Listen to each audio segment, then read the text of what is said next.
What's up, nerds? So, I just finished the 8th episode of Season 3 of Star Trek Discovery, and true to form this season, it was boring as hell. Oh my goodness. I cannot tell you how frustrating this season is for me. Like I've said in my past reviews for this season, I enjoyed the first season. I enjoyed the second season. I liked the first season better than the second season, but I did enjoy the second season. And then I found out that they stole the storyline for season 1 from some game maker person online. And you can go look all into that. I'm not going to go into it here just because it's too much, and this is for episode 8 review. So like I said, this show is so boring. Before I get started on the review and the breakdown and everything, I just want to say that if you like what I do here and you enjoy independent content here on YouTube, please consider subscribing to my channel. YouTube is going to do their annual bot cleanse and old account purge. And I just please ask that you like, share, and subscribe, and I thank you in advance. So let's get started on this breakdown and review. So, it starts off with Georgiou in the medical bay, talking about, she's talking to the doctor, and he scans her, and while they have a little witty repartee, they, decide they're gonna do some more scans and stuff. So then it moves over that Book finds Michael on the ship, and he wants to go home to his, home planet, because the Emerald Chain is back there, and he gets a thing from his brother, a message from his brother. And so they go to talk to that admiral guy, Varus, I don't remember his name, doesn't even matter. And they tell Burnham Burnham tells him about how the Emerald Chain is back at this planet. And I can't remember what it's called, but I did write it down in my notes somewhere in here. I'll say it eventually. Book's homeworld. So Burnham says that they have to do something about Ossyra and the Emerald Chain. And, the Emerald Chain is the Orions and the, what are they? The Andorians. They've made like a little pact or whatnot, a little bond and everything, and they're bad guys and everything. Like kind of like a mob or a gang or, whatever. So then we move back to Ossyra, who is back on that salvage yard planet that we saw from like 2 episodes ago. Doesn't matter. It was boring, just like this episode, just like this season. And she is questioning her nephew, if you remember, and she's mad that he lost Rin. And that is the Andorian that she cut his antenna off and everything because he opposed her. And she's mad at him, and then she feeds him to one of those trance worms. It was... And it ate him, and like his leg flew off because they've got to be extra gore in this show and everything. It's like so ridiculous. Anyways, so then we go back to Saru and Tilly are discussing going on with the ship, and they also are the goings on in the ship, and they're trying to figure out at the end of their little conversation what Saru is going to say when they jump. And one of them is, hit it! And I'm all like, the whole time it's just like, oy vey, this is ridiculous. I mean, what is this show doing? I mean, it's ridiculous beyond. I cannot handle this show, and they're like trying to make jokes and stuff, and because they're never good. And Tilly as the first officer is just, his number one. It doesn't even matter. Anyways. So then Saru meets up with Stamets and Adaria. Anyways, I wrote her name down too, but I can't remember. Anyways, and he figures out where the burn started. And it started in the Veru Nebula. And they figure out that there is a signal coming from the middle of the nebula, and it's playing that song that everybody's been, playing / hearing / humming throughout the entire season so far. And the nebula is just full of radiation, like it's just spouting off radiation everywhere and everything. And that song that everybody's humming is coming from the middle of it. So then they break it down because Saru, his eyes get all big and his little things start going and everything, and they figure out that the signal is actually a Federation distress signal. And I'm going to I'll just talk about it now. I think that the burn, which we don't know anything else about the burn except for now, this episode we found out where it came from, this nebula. That's it. I swear this show it's going to be so stupid. And my theory is now that it was a Federation starship They sent out a distress signal, and because this nebula is sending out radiation, it crapped all over the signal, and it sent out a signal to all the Federation starships. Instead of saying, come help me, it sent out a messed up one that said, hey, blow up, and everything. Which, if that's the case, totally stupid, bad writing, and it took forever to get to a nothing burger. Like, no joke. So then they leave, and at this point, Adria, is that her name? It doesn't even matter. She tells Stamets that her pronoun is not she, because she never felt like a she. Now, don't get me wrong. I don't have a problem with people with, like, pronouns and stuff like that, but, and I don't have a problem with people being non-binary. You want to be non-binary? That's fine. That's all on you. In the real world, that's all on you. But when it comes to TV shows and these actors, this actor is non-binary in the real world. Why is it that because you're non-binary in the real world, you have to play a non-binary character on this TV show? That really bothers me. And it shows that first off, the actor is a bad actor. No skill whatsoever. Same with the trans actor that's in this show, this season 2. They're both bad actors. And they hired them because they're non-binary and because they're trans. And this is just a proof that they're only hiring these people because of their sexuality or their preference or whatnot, not because of their skill. So these two are bad actors. And it was a diversity hire, and it shows because they suck. They suck bad. So my thing about this is, you couldn't hire a non-binary character and have them play a female. Like, that's not a possibility. Like, Laverne Cox, she's a trans woman. You're telling me she always has to play a trans woman? She can never play just a straight up cis woman? Ridiculous. They are actors. This is your job. You get paid to act. So act. But they hired a non-binary person to play a non-binary character, which we just found out this episode, because I had always thought that they were non-binary, but then I went back and watched them and they never said anything about the character being non-binary. Anyways, moving on with this episode. Sorry about my little rant there. Moving on. So Michael and Book, they get ready to go to the planet Khajan. I think that's how you say it. Doesn't even matter. Anyways, and then on the bridge, Saru, they try to use the thing execute, and no one liked that one either. Kind of like nobody likes this season, because this season sucks. So then they arrive at Khajan. I think that's how you say it. I don't know. It doesn't even matter. I wrote it down as Khajan. But anyways. And a heavy cruiser, and they find out a heavy cruiser is headed their way. And Michael and Book take books. No, they don't take books. They transport down to the surface. And to go talk to his brother. And they find out that the ship is, what is it? Ossyra's ship. So meanwhile, in the sickbay, Giorgio she gets ready to be tested, and then they scan her. And she's, spouting off her, I would like to kill you, and everything.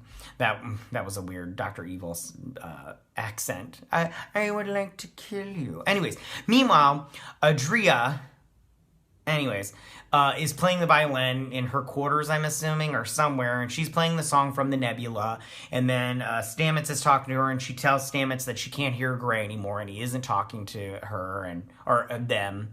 And then he tells them that maybe they just need alone time. I don't understand how that works, but whatever. And so then they just start playing music together. Big frickin' whoop. Anyways.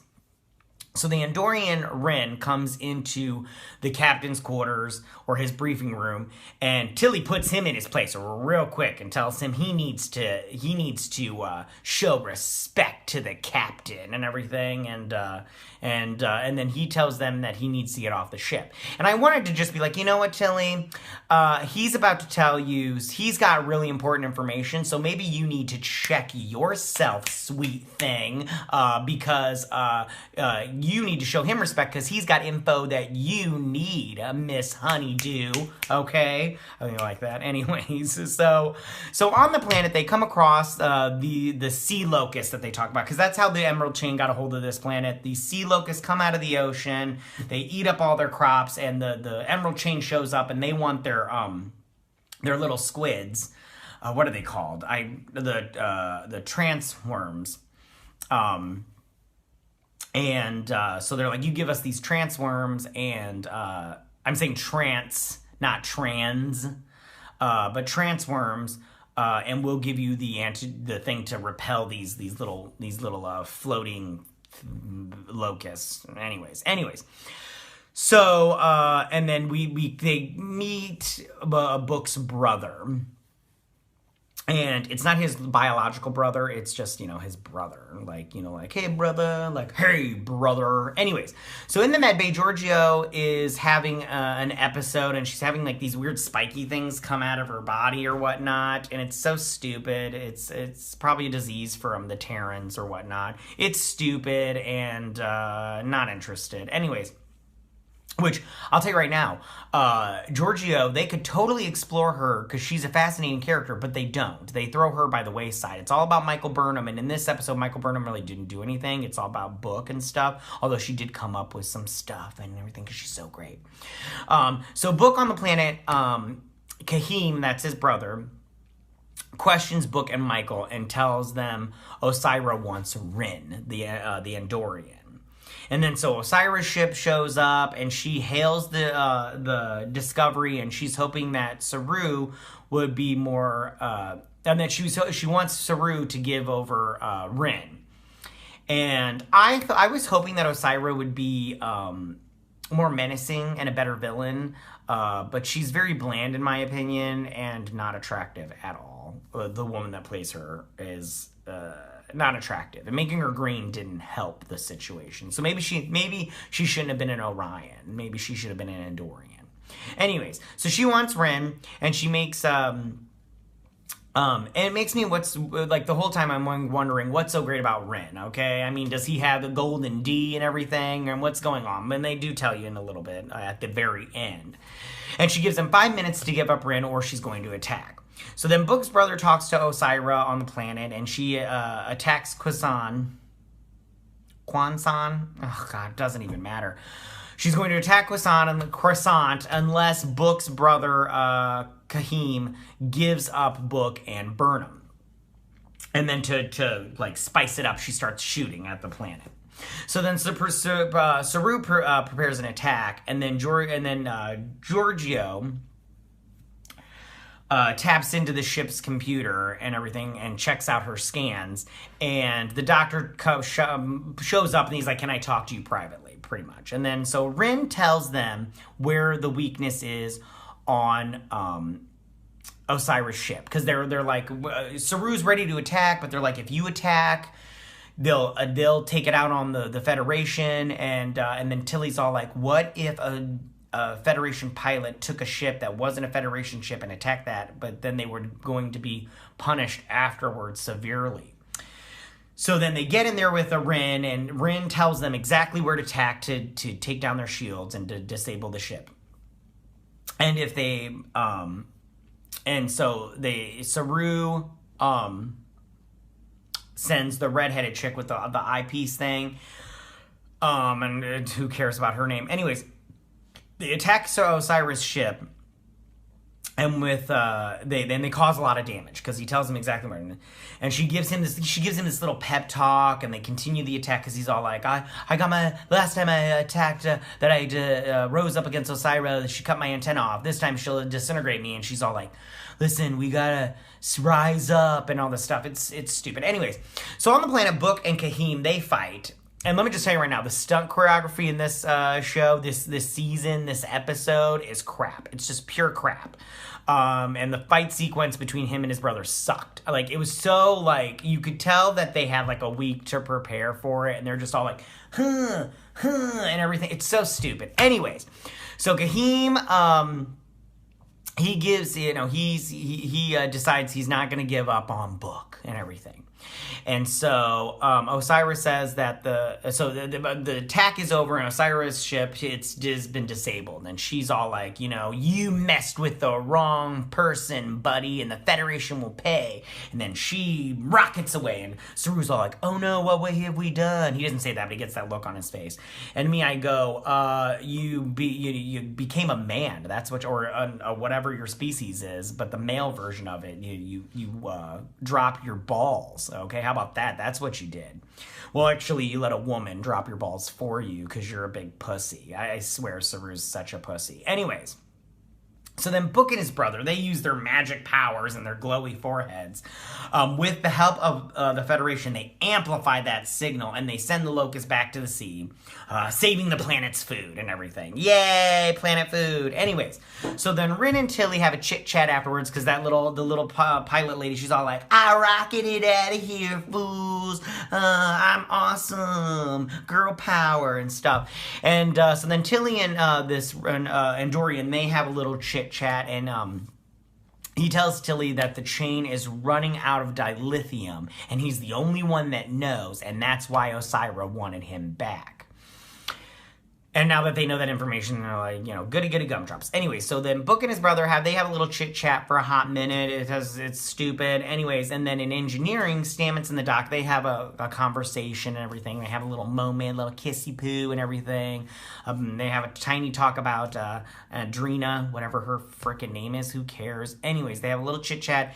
And then Book and Burnham, they have a little chit-chat, and he tells them he wants to join Federation. He doesn't say it in those words. He's like, I want in on this and everything. And Idris Elba, died Idris Elba. And she's all like, okay, let me go fix your ship and everything. And that's the end of the episode. The next episode looks all about Giorgio, but I'm pretty sure that's going to be boring as hell also because this show sucks. It's no good. This season sucks. I mean, I still like the first season and the second season. You can check out my review up here for it's up here. I don't know. Anyways, for the first season, I liked the first season and the second season. I didn't do a review on that one. I didn't have time and it's past. But anyways, it doesn't matter. But this season sucks. They wasted too much time trying to figure out what the burn is. And I'm telling you, that's what it is. It's a Federation ship. I know nobody watches this, but just quote me on this. It's a Federation ship inside that nebula. Something happened. They got caught in that nebula. They sent out a distress signal, okay? Instead of a distress signal, all the Federation ships were, because of the radiation of that nebula, got a self-destruct signal instead. And that's why they all blew up. Not because of